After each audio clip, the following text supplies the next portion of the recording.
کون کھوٹا ہے، کون مومن ہے، کون منافق ہے، سچے اور جھوٹے کی تمیز کرنے کے لیے اللہ تعالیٰ نے ہر دور میں فتنوں کو بنایا۔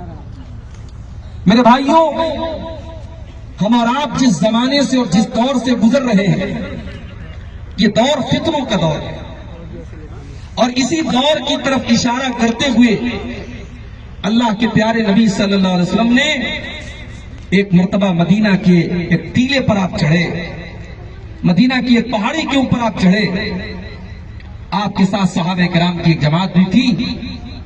آپ نے فرمایا حل ترون ما ارا انی ارى الفتن خلال بیوتکم کمواقع القطر۔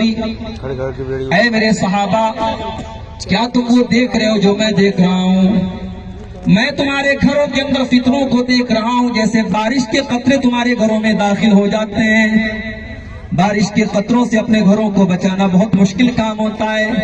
بارش کے قطروں کو اگر روک بھی لیا جائے تو ان کی بوچھار سے اپنے آپ کو بچانا بہت مشکل کام ہوتا ہے۔ اللہ کے نبی فرماتے ہیں جس طریقے سے بارش کے قطرے تمہارے گھروں میں داخل ہو جاتے ہیں، اے میرے صحابہ، میں وہ دور دیکھ رہا ہوں، میں وہ زمانہ دیکھ رہا ہوں کہ طرح طرح کے فتنے تمہارے گھروں میں داخل ہو جائیں۔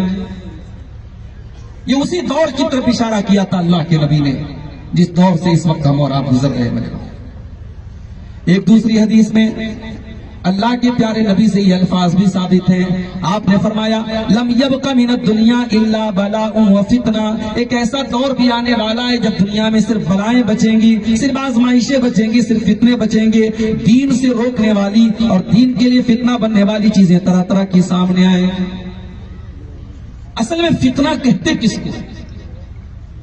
عربی زبان کے بہت بڑے اسکالر امام عبد القاہر الجرجانی